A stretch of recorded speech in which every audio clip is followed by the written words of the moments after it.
And probably the best horse race I've ever seen in the flesh. I do think Dragon Symbol is a quality horse. It was great to see her run a good race in third, but it's all about Beathard. Is it too early to talk about good ones? So you might see this horse in something like a Natal? Well, I think Minzol's going to win a big Group 1 next year. The Champion Stakes. Seal away, seal away, seal away.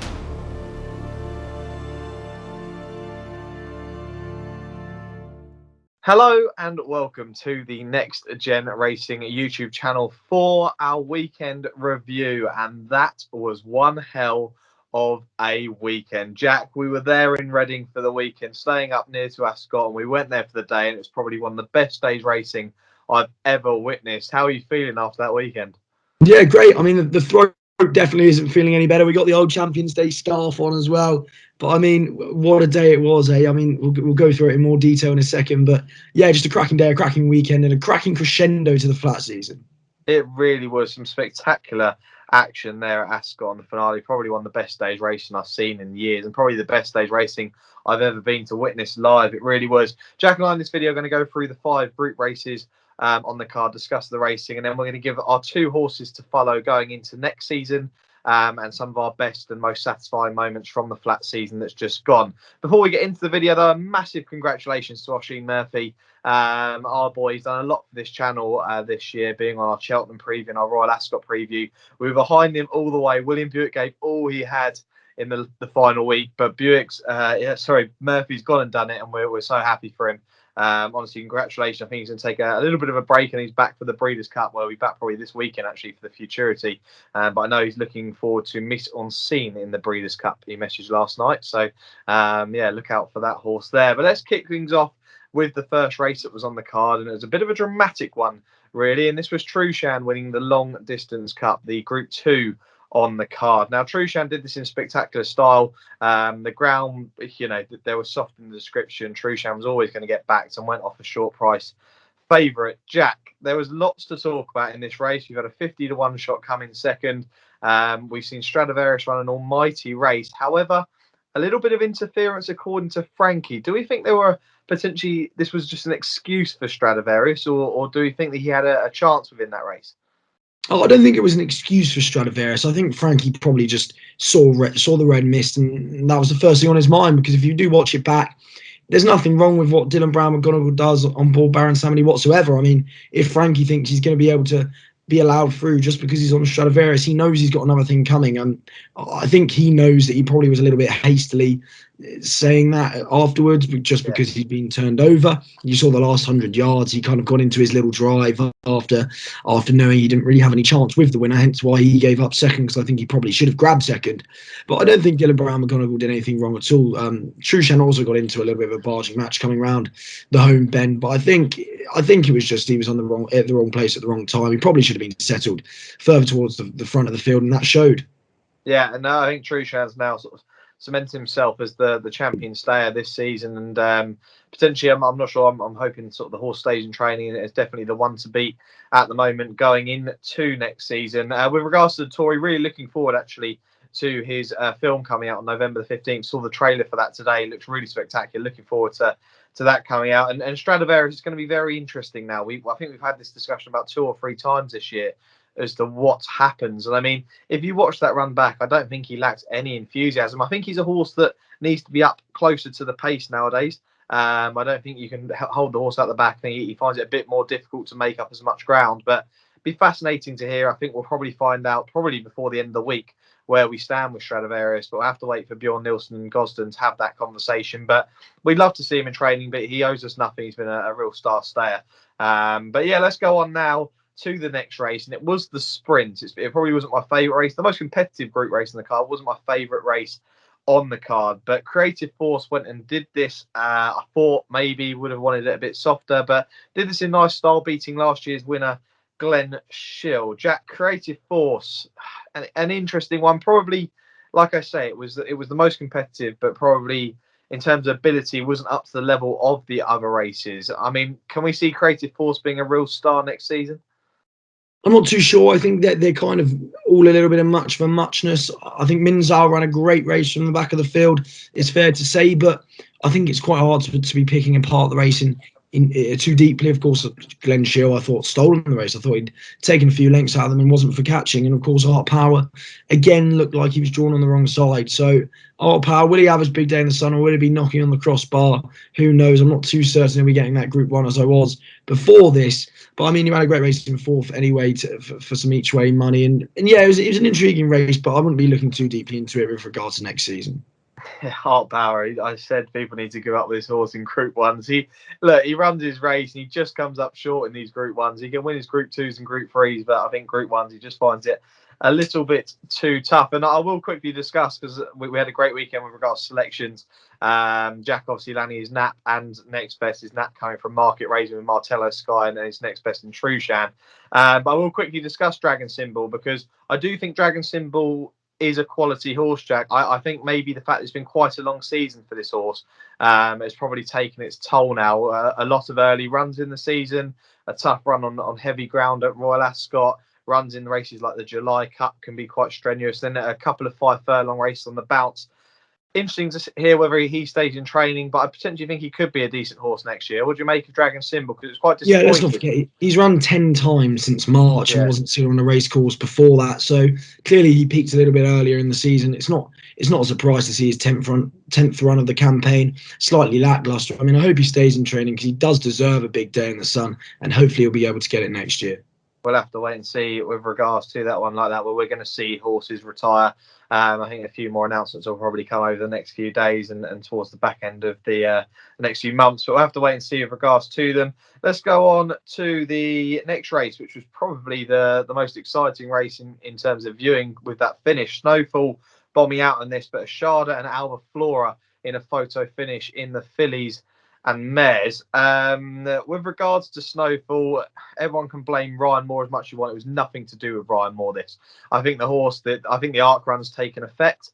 I do still think that she probably was the best horse in the race. I just think Jack was one of those horses that, that run on the arc weekend did affect. And I think Ashada and Alba Flora, they ran brilliant races. Jim Crowley had a stormer of the day. But yeah, Ashada and Alba Flora, again, probably not known to be Group 1 fillies, but both decent horses nonetheless. Yeah, completely agree. It wasn't the strongest Group 1. It's fair to say it would have been nice to see Le Petit Coco or Free Win in there to see what they could have put there. I think they probably would have had the jewel out front. But I mean, Ashada was very game in victory. And I mean, Jim Crowley doesn't exactly get all the headlines for that treble which he rode at the weekend. But my word, he was cracking. I mean, you couldn't have asked more of him. Alba Flora, he fended off in good style. And I mean, big credit to him. Yeah, really, it was a really decent race, and one of the exciting ones that lifted the roof, people cheering on both horses coming down to the line. But we then got into the big action, and this is where the excitement levels at Ascot really, really reached their limit, where we had the QE2 and the Champion Stakes. Let's start things off with the QE2, where the battle between Palace Pier and Baaeed actually did end up being the battle between Palace Pier and Baaeed. A lot of big pundits in the game saying they could see one of these bombing out, but both of them were first and second.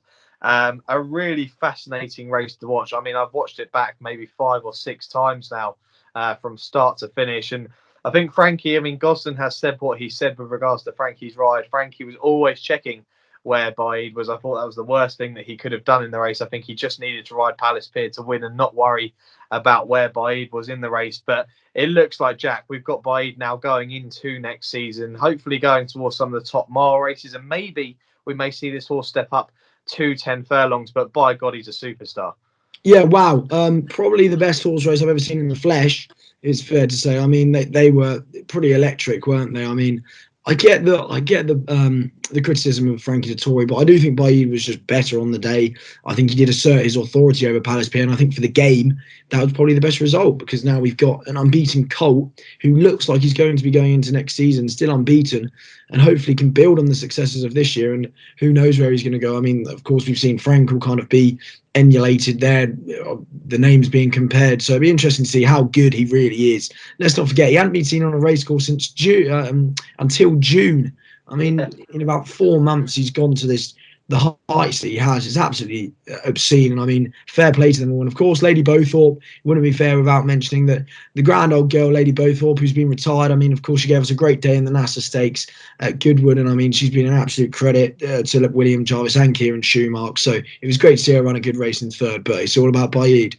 It really is very, very exciting. It looks like Palace Pier is going to be off to stud now. But yeah, Bide is definitely the one to beat in the miling division and potentially even the 10 furlong division next season. It'll be fascinating to see the campaign they go on with this horse next year.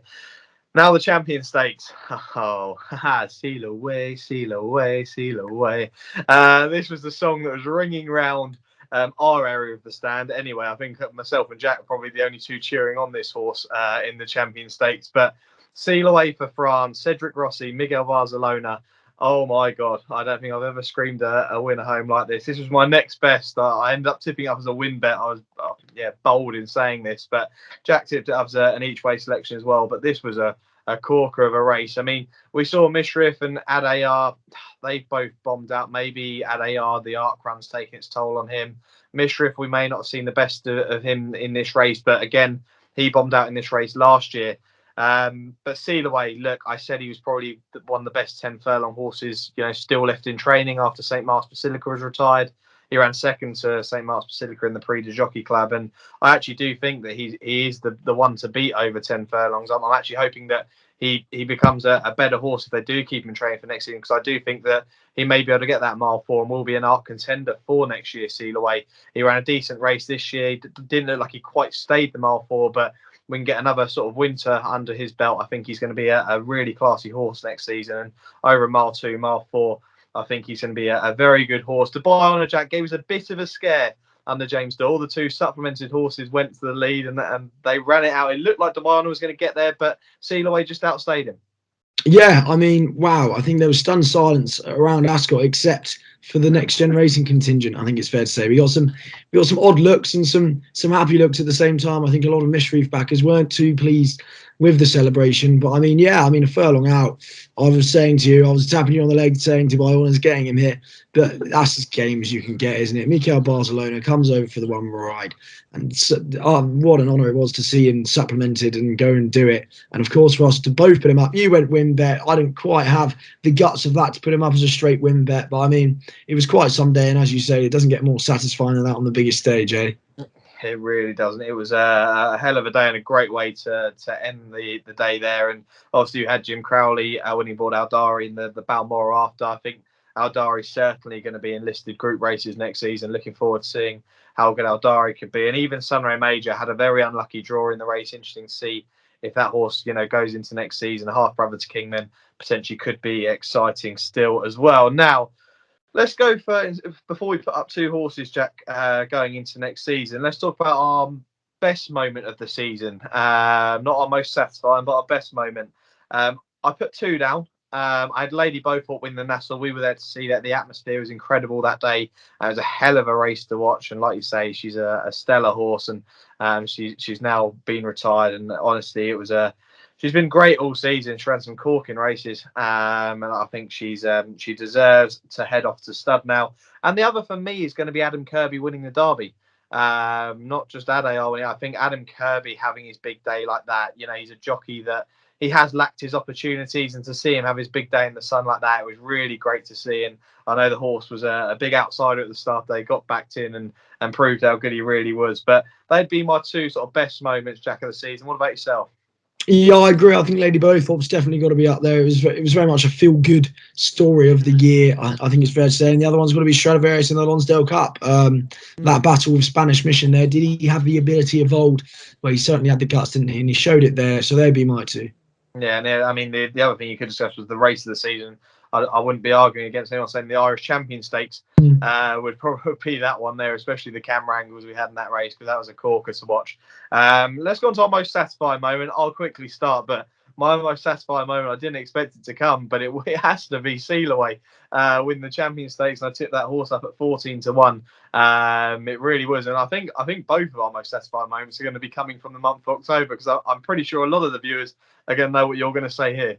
Yeah, I mean, Seal Away was extremely satisfying because we were on course. But I mean, an 80-1 arc winner in Toccata Tasso, it doesn't get too much better than that.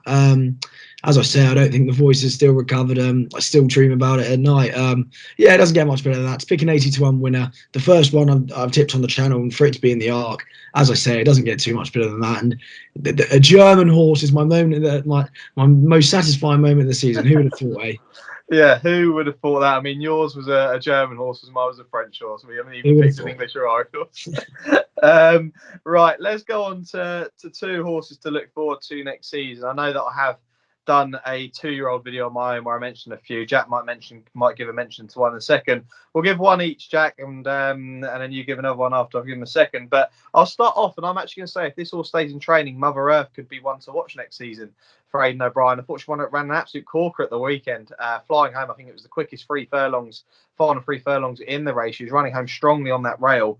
She's run decent races all season, talk about the guineas and everything like that. But I think that she's definitely one, and Aidan O'Brien likes to take fillies onto a 4-year-old campaign. I think that she could be a decent horse over a mile, maybe even stepping up to 10 furlongs and maybe seeing this horse in, we never know. Let's talk. Is it too early to talk about Goodwin? So you might see this horse in something like a Natal? Could be too early for that. But I do think that potentially she could step up next season. Again, depends on how the horse has wintered. Who's going to be your first horse to follow, Jack? It's going to be Sissoko, who won a maiden in the Curragh on Thursday by 6 lengths, and of course, son of Australia, cost 65,000 guineas as a yearling. I think he looks extremely impressive, and Joseph O'Brien said he's one definitely to keep on the right side of. So Sissoko, probably named after Musa Sissoko of Tottenham, will be the first one for me to keep an eye on. There we go, and I'm going to give another 3-year-old to follow into next season, going on to a 4-year-old campaign, and this is going to be Manobo. Who has taken a mighty boost at the weekend to his form, with Tashkent finishing second in the long distance cup. Last time out at Longchamp, I think there was just over 3 lengths between Manobo and Tashkent. I think actually Appleby had first and second in that race with Kamari, but I think we've got a decent cup horse on our hand. This horse is unbeaten going into next year. Appleby has some force going into 2022, but Manobo going into the big cup race, I think around 10-1 for the Gold Cup at Ascot. I think could potentially be a real star in the staying division and one to challenge Trushan next year. Who's going to be your second horse, Jack? Well, the last one, I'd love to say Tenebrism, but I think that's a little bit too obvious. So I think Minzal, though. I think Minzal is going to win a big Group 1 next year. Of course, he's had a lot of problems. He wasn't seen early doors this year. He's only had the 2 runs this year, but he came from the rear of the field on Saturday in the champion sprint to really assert his authority, I think, without winning over his rivals. I think the sprint division is going to be looking a little bit muddled next year, and I think Minzal will be able to grab a Group 1 or 2. There we go. A couple of horses each to follow for next season, and that officially is the end of the flat season. We move into a preview this week, and I better put this scarf on now. Get the Rich Ritchie colours on, Jack. This one's going now. We're going to start to see more colours like this in the JP McManus Silks on every weekend. We've obviously got Cheltenham coming up this weekend. Jack will be previewing some race from them. We have got one big final Group 1 from the flat season. It's the Burton Futurity Trophy, where potentially we could see a classic contender. I know that we've got Luxembourg as a heavy favourite in that race there for Aidan O'Brien. So looking forward to previewing that as well. But that'll be coming to you on Friday morning. But yeah, thanks for all your support during the flat season. We've loved having you on board and watching us. We are going to be now transferring into the jump season. We're looking forward to hoping to pick you out few winners. Jack maybe trying to find an 80-1 winner now on the jumps. No pressure, Jack. Gold Cup. But yeah, we'll see you on Friday morning. Subscribe if you haven't already, and thanks for watching.